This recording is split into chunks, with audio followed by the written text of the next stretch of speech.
Hello and welcome to Bridgewater Triangle. Before I start this week's video, I wanted to take a moment and mention that for anyone who missed the live stream on the 30th, I released information about the giveaway coming up. The drawing will be this week, and I'll make a separate video Friday mentioning who won. It will be the same video that will reveal what 6 prizes were in the event. All you need to do is comment on this video before Wednesday and you will be entered. Good luck to everybody. Quite a long time ago, I made a video about the Bennington Triangle located in the state of Vermont, and the reaction from you was overwhelmingly positive. With that came quite a few viewers requesting that I looked into the Bridgewater Triangle as well. My first stumbling block was that I normally try to stagger my video topics, but this area has just about every paranormal encounter that you could imagine. There are multiple cryptid encounters, UFO sightings, supposed ancient curses, as well as a great deal of ghostly appearances. It certainly seems this location is one that I have neglected to talk about for way too long. The Bridgewater Triangle is located in Massachusetts, with 17 towns being involved with the frequent activity. Abington, Rehoboth, and Freetown all make up the corners of the triangle, and the town of Taunton is generally accepted as the center of the marker. Unlike its more famous relative, the Bermuda Triangle, this area isn't known for swallowing airplanes and ships whole, but rather it is a hot spot for paranormal activity of all kinds. The name Bridgewater Triangle was actually coined by famous cryptozoologist and Bigfoot advocate Loren Coleman back in 1970, which he also later mentioned in his book called Mysterious America in 1983. This area has had a long history of sightings that have been recorded as far back as 1760 and as recent as present day. As a bit more history that may lend to some of the mysterious encounters, this area played host to King Philip's War from June 20th, 1675 to April 12th, 1678, in which the Wampanoag tribe made an attempt to push the new European settlers from their territory. The leader of the Native Americans was called Metacomet. 15 years before the start of the war, Metacomet's brother, named Wamsuta, went to the court of Plymouth with the intent that both he and his brother were to be given English names. The court allowed this and made Wamsuta Alexander and his brother Metacomet Philip. After his brother's death, Philip became the chief of the tribe, and due to this the settlers soon started calling him King Philip. On August 12, 1676, King Philip was fatally shot, and rumors persist that before he succumbed to his wounds, he laid a curse upon the Bridgewater area. Many of the occurrences that happen in the triangle are frequently blamed on this very curse. This most certainly could lead to some strange occurrences, but it is worth noting that the area is also known for a rash of strange unsolved murders where bodies have been found in almost ritualistic formations, with various body parts being cut off. Tie this with some animal mutilations being found, as well as the mafia taking care of problem people in the forests of Freetown, and the whole thing makes paranormal experiences almost expected. So let's get into a couple areas that have had activity that can't quite be explained. The first encounter involves a form of Bigfoot or skunk ape, as well as others. The Hockomock Swamp was named as such by the Wampanoag tribe, and interestingly it translates to place where spirits dwell. The name certainly lives up to the lore, as many reports have come in about people seeing ghostly Native Americans canoeing across the waters, as well as many hear screams in the woods. One of the most common occurrences is that everybody who travels to the swamp becomes overwhelmed with an eerie feeling as if they are being watched. Frequently reports of ghost lights have been seen floating over the swamp as well.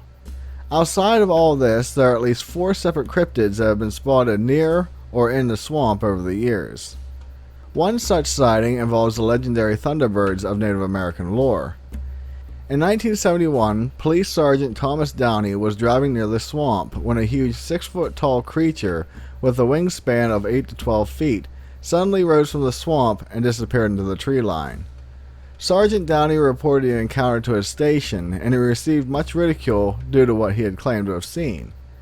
Many residents of the area would later step forward with similar sightings throughout the years. Moving on to the next cryptid. Since 1939, reports have come in claiming that a giant black snake as round as a stovepipe is said to make its home in the swamp. According to local lore, this snake is well talked about, and it is claimed to only make its presence known every 7 years. The third cryptid makes its home in the swamp as well as all over the triangle, and that is a Bigfoot-type being that has been sighted since the 1970s. This creature is said to kill animals, destroy property, as well as having a terror-inducing shriek of a howl.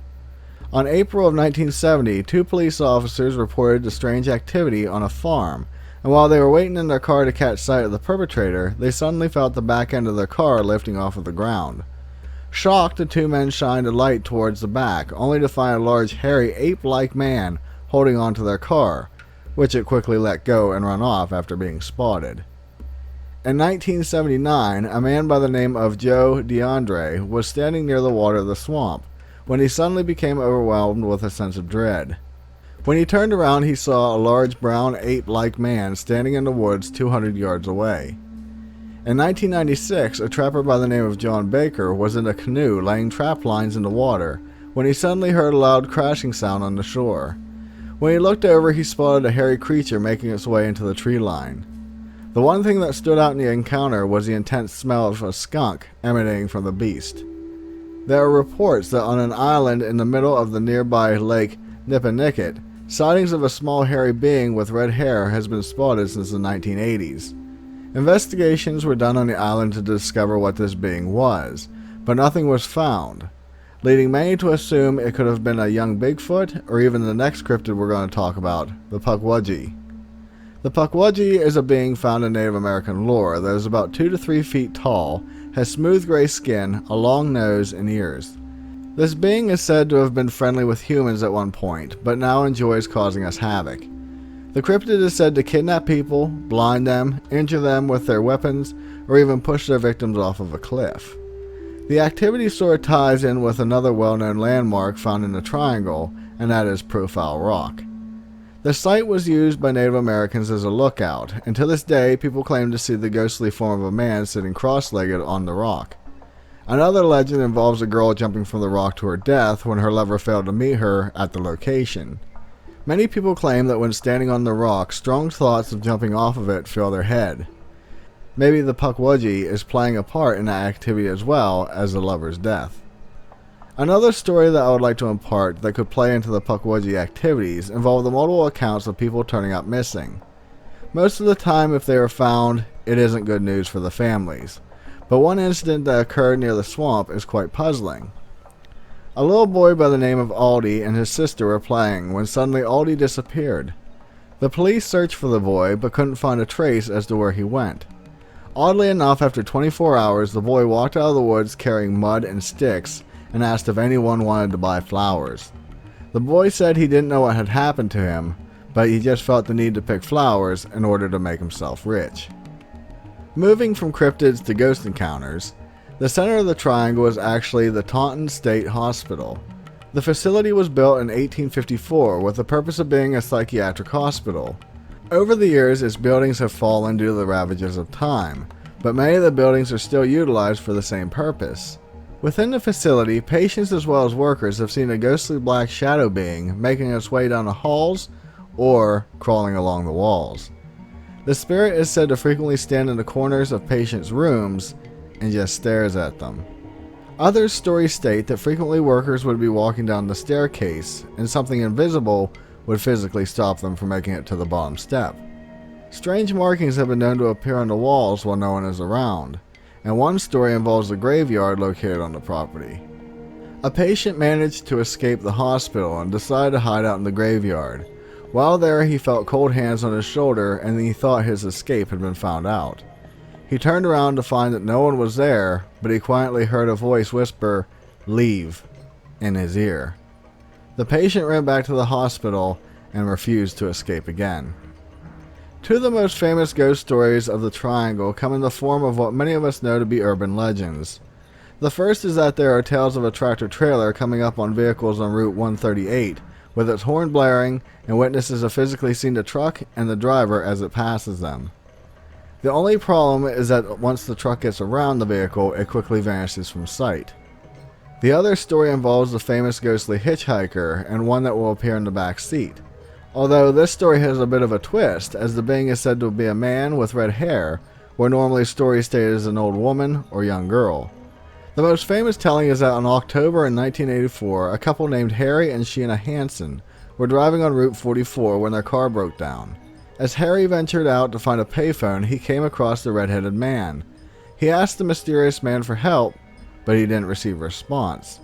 Then he looked at the man's face, and he saw that this mysterious person didn't have any pupils, just white and black, and he started laughing at Harry, which caused Mr. Hansen to run back up to his car. When he got there, he found Sheena with a terrified look on her face, and she said that after he had left, she turned on the radio, and all that was coming through the speakers was a man's voice laughing and calling her name. While this report seems like the typical stories we have all heard, apparently there have been over 200 sightings of this ghostly being, with a red straggly beard, red flannel shirt, and an evil smile, which is accompanied with a spooky laughter. On February of 1981, Barbara was driving her car on Route 44, when suddenly the red-headed stranger walked in front of her car, although he passed right through the vehicle. Fearing she had killed someone, she stopped to check out the scene, but nothing was there. She did, however, hear maniacal laughter coming from the tree line. She got back in her car and drove off, only to have the incident happen again, but this time she didn't leave her car, deciding to just roll down her window. Yet again, she heard the same laughter. Our final entry into the Bridgewater Triangle involves UFO activity. The first reported sighting occurred on May 10, 1760, when multiple people reported seeing a flaming sphere in the sky that was a lot brighter than the sun. The object was said to be so large that it cast its own shadow in the daytime, and it was accompanied by a strange sound. This wasn't the only time it was seen, though. In 2011, 21 people reported seeing multiple flaming orbs flying about the sky, much like what was described in 1760. On July 3, 1972, 26 people reported seeing a strange triangle-shaped object hovering in the sky for about half an hour. In many of the stories, it was said to appear almost see-through. The nearby naval base took many of the reports, and they supposedly knew nothing about the event. On April 4, 2017, a report came into MUFON describing an oval-shaped craft that was flying around Bridgewater. Within this report, it is noted that there have been 311 sightings in or around Bridgewater, and over 1,100 other sightings of UFOs in Massachusetts alone. Along with these sightings, a lot of people have reported seeing the unmarked black helicopters flying around that are frequently tied with many UFO conspiracy theories. For the sake of time, I didn't include the stories of red-eyed dogs who were said to kill ponies, as well as other large cat sightings, only because some of them can be written off as natural outside of the red-eyed dogs. Every so often we have a rash of animal attacks around here, only to find out that it was a mountain lion that someone had as a pet and let it loose, or that it was a natural mountain lion that my state of Pennsylvania refuses to admit exists. I may revisit this topic in the future as a part 2, but we'll see. If you haven't yet, please consider subscribing to my channel for more content like this, and as always, give this video a thumbs up as it greatly helps the channel out. For those unaware, I also have a Patreon page where I quasi-frequently post content that isn't seen anywhere else. This can include behind-the-scenes content, as well as I started trying to post my scripts for each video on that page as well. So for those of you who are interested in that type of thing, I'll provide the link in the description. With that, be safe, and I'll see you in the next one. Later.